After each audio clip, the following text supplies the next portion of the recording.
Evelina Morozova, a 33-year-old geologist surveyor, was conducting a routine survey of the terrain in a remote area of the Ural Mountains. That summer morning in 2023, the sky was covered with dense clouds, and a fine, annoying rain was falling. Her task was to map new mineral deposits for an upcoming project. It was then that her boot caught on something strange beneath a layer of moss and fallen leaves. At first, she thought it was just an old stump or an unusually shaped rock. But when Evelina cleared the earth around it, she realized she had discovered something else entirely. It was a metal hatch, almost completely hidden by vegetation, with barely visible rusty hinges. What she found had been there for 22 years. The hatch was covered in a thick layer of dirt. The metal was corroded, but the structure remained strong. And most alarmingly, next to the hatch lay an old, almost decomposed school bag, with a notebook sticking out bearing a barely legible name. This discovery would forever change a 22-year-old mystery that had tormented the families of 6 students from Ekaterinburg. Evelina had no idea that this ordinary morning would become the most unsettling day of her life. What was about to be uncovered had remained hidden for decades, waiting for this moment. Within minutes, a secret of 2 decades would finally be revealed. The Ural Mountains would never be the same after this discovery. It was a harsh September in 2001. The fresh, invigorating air already carried the harbinger of early autumn. A group of 6 high school students from one of the best schools in Ekaterinburg set off on a long-planned hiking trip. The purpose of their expedition was to study the local flora and fauna in a remote corner of the Ural Mountains, about 100 kilometers from the city. They were accompanied by an elderly but energetic biology teacher, Oleg Petrovich Kozlov, 58 years old. He was known for his love of nature and strict adherence to all safety rules. The students were full of enthusiasm. There was Anna Petrova, 16 years old, bright and inquisitive. Maxim Smirnov, 17 years old, the leader of the group. Katya Volkova, 16 years old, quiet and observant. Dmitry Kuznetsov, 17 years old, an athlete. Olga Sokolova, 16 years old, always with a notebook for sketching. And Yegor Vasiliev, 17 years old, a local expert on hiking trails. They dreamed of adventure, of new knowledge. Their parents anxiously awaited their return in 3 days, on September 25th. Their ordinary lives, full of schoolwork and teenage experiences, were interrupted by this hike. They were well prepared. They had all the necessary equipment, maps, and means of communication. The route was developed by Oleg Petrovich and approved by the school administration. They were last seen on September 23rd when they passed an abandoned forester station. A young forester, 30-year-old Mikhail Safronov, waved to them. They looked cheerful and happy, but none of them ever returned. The next day, September 24th, when the group did not make contact as scheduled, an alarm was raised. On September 25th, when they did not arrive at the designated point, a large-scale search operation was launched. Hundreds of rescuers, police, and volunteers combed every square meter of the forest, but not a single trace was found. No backpacks, no tents, no scraps of clothing. It seemed that 6 teenagers and their teacher had simply vanished into thin air. What was lost? 6 young lives and their mentor? Who was involved? Their families and an entire community? What questions remained unanswered? Where were they? What happened to them? Years, decades passed. The mystery of the disappearance of the 6 students and their teacher slowly but surely became shrouded in rumors and speculation. For the families, it was an unending torment. The parents of Anna, Maxim, Katya, Dmitry, Olga, and Yegor never stopped searching. They turned to psychics and private detectives, but each time they encountered a wall of silence and hopelessness. The official investigation was closed after several years due to a lack of new evidence. The case was classified as missing persons. Most people in Ekaterinburg believed that the group had perished in the mountains, that they had gotten lost, or that they had been taken by wild animals. But the parents refused to believe it. While the outside world mourned their disappearance, the truth was quite different. The children and the teacher did not die. They were taken prisoner. A few hours before their disappearance, on September 23rd, the group encountered 3 men. These men were not ordinary tourists. They were part of a secret sect, deeply entrenched and believing in the end of the world. The leader of the sect, 50-year-old Viktor Makarov, a former psychology teacher, believed that the world would soon be destroyed. He was gathering the chosen ones to survive the apocalypse in an underground shelter. He saw these children, intelligent and healthy, as ideal candidates for his new Arkansas. When the children and Oleg Petrovich were passing the abandoned forester station, the sectarians were already waiting for them. They lured the group aside by offering to show them a rare geological formation. The unsuspecting children and their teacher followed them.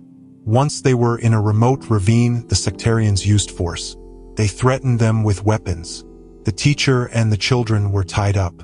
Their eyes were blindfolded and their mouths were gagged. They were forced to walk along a winding path. The journey was long and exhausting. No one could scream, no one could resist. They were taken to a carefully hidden entrance to an underground shelter. It was a bunker built during Soviet times. It had been converted by the sectarians. Inside were several rooms, a storage area with supplies, sleeping quarters, and a ventilation system. The sectarians kept the children and Oleg Petrovich in a small room. They deprived them of all their personal belongings. They told them that the world outside was collapsing, that they were lucky to be saved. Oleg Petrovich tried to resist. He tried to convince the children that it was a lie. But the sectarians were very persuasive. They used psychological pressure. They separated the children, keeping them one by one. This was done to break their will, to prevent them from conspiring. The only one who maintained his spirit was Oleg Petrovich.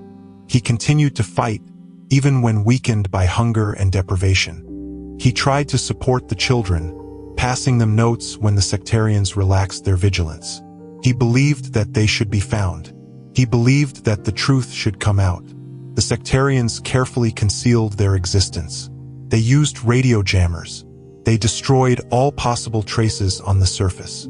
Their motive was pure madness. Viktor Makarov was convinced that he was saving souls, that he was chosen. Signs that the secret was being maintained were everywhere. In the falsified search reports that disappeared from police archives, in the threats that the parents received when they got close to the truth. The sect's influence was deep. They had connections among officials. This allowed them to hide the truth. Oleg Petrovich and the children suffered, but they survived. Their faith and resistance were the only spark of hope in this darkness.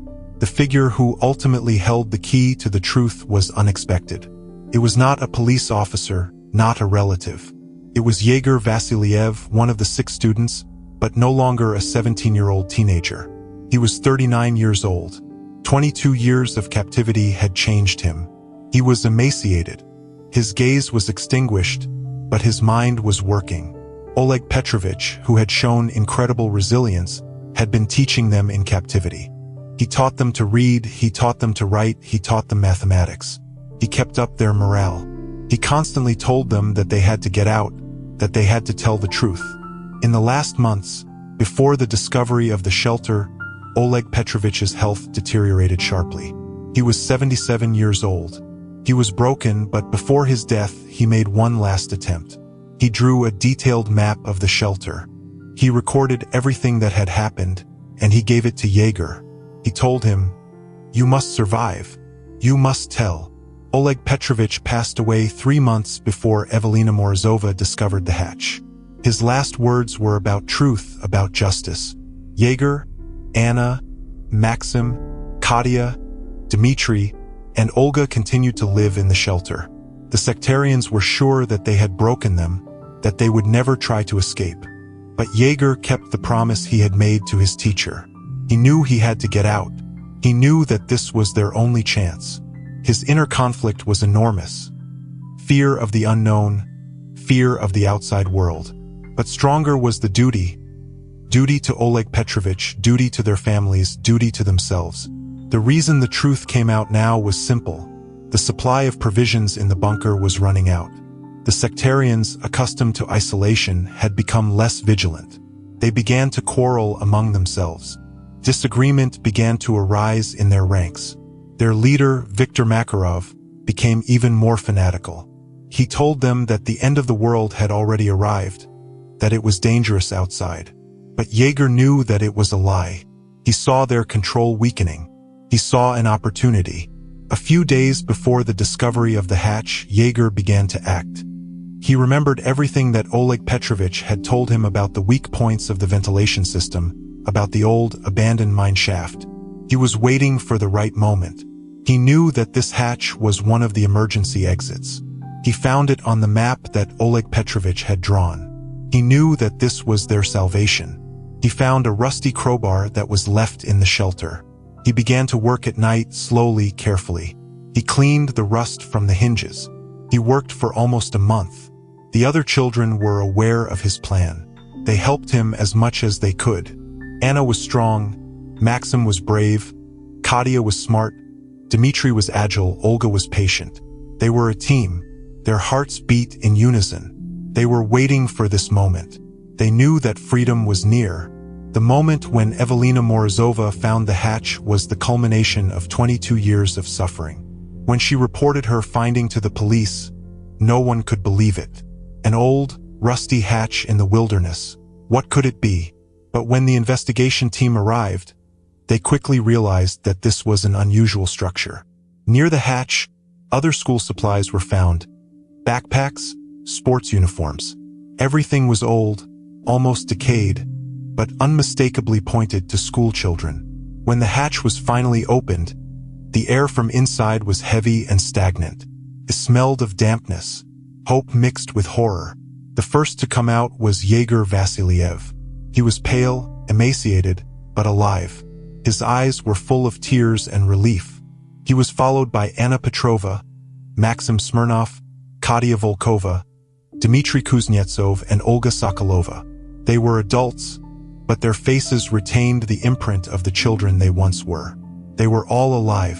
They were thin, their clothes were tattered, but they were breathing. They were talking. Then Jaeger told the whole truth. His voice was hoarse, but every word was clear. He told about Viktor Makarov, about the sect, about how they had been deceived, how they had been lured into a trap, how they had been held captive for 22 years. He told about the suffering, about how they lived in isolation, about how Oleg Petrovich Kozlov taught them and kept up their spirits. He told about the death of the teacher, about his last will. Jaeger handed Oleg Petrovich's notebook to the police. It contained all the details, all the names, all the dates, everything about the conspiracy. The truth was shocking. The sectarians, 3 men including Viktor Makarov, were arrested. Their shelter was thoroughly investigated. Inside, supplies, provisions, underground rooms, and most importantly, numerous pieces of evidence of their crimes were found. Fake documents, fake news, everything they used to convince the children that the world was collapsing. The reaction of those who learned the truth was overwhelming.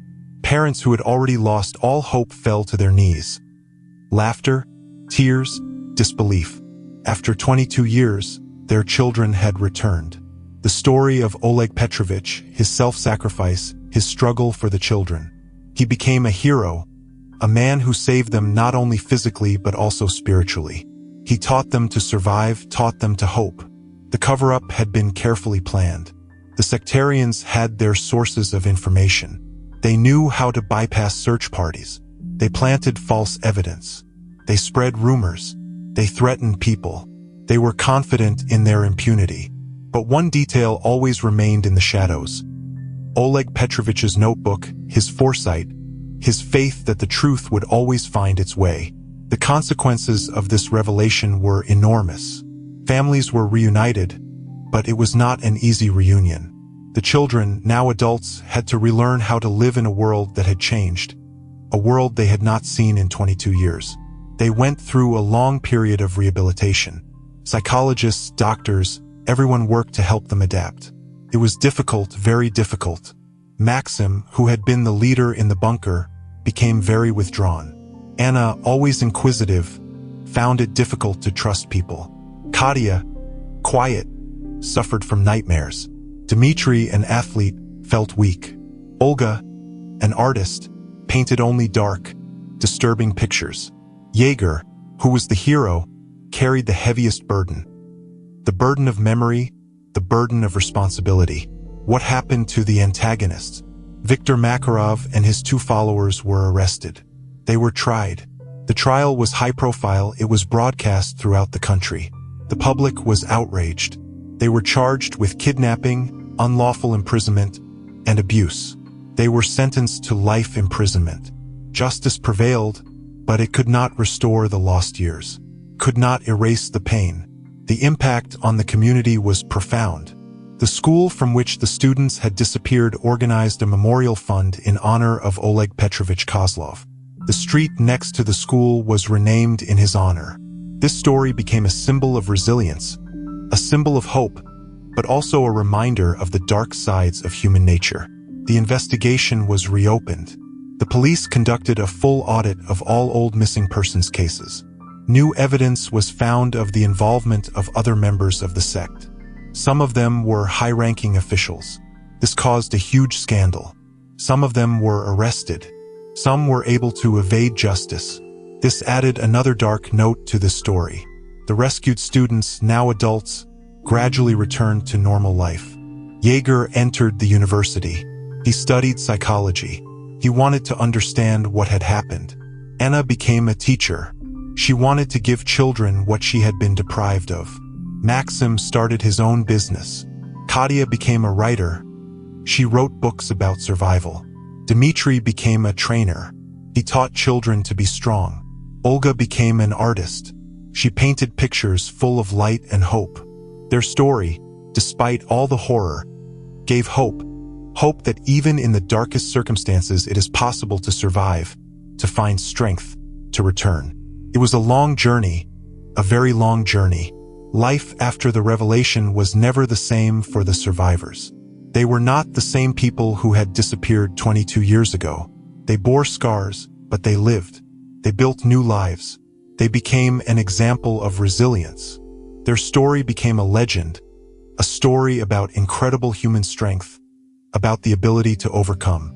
The legacy of Oleg Petrovich Kozlov lived in them, in every step they took, in every decision they made. His courage, his faith, his unwavering determination to save them became a beacon. It was a tragedy, but also a triumph of the spirit. The story showed how easily people can be manipulated, how dangerous it is to blindly follow insane ideas. But it also showed how important it is to fight for the truth, how important it is to never lose hope, even when everything seems lost. The community that mourned them now celebrated their return, but realized its mistakes, the mistakes of the system, the mistakes of those who should have protected them. It was a lesson, a hard lesson, but a lesson that could not be forgotten. It's an echo from the past, an echo of suffering, but also an echo of hope. What do you think about this story? Maybe in the next video we'll talk about another, no less disturbing case.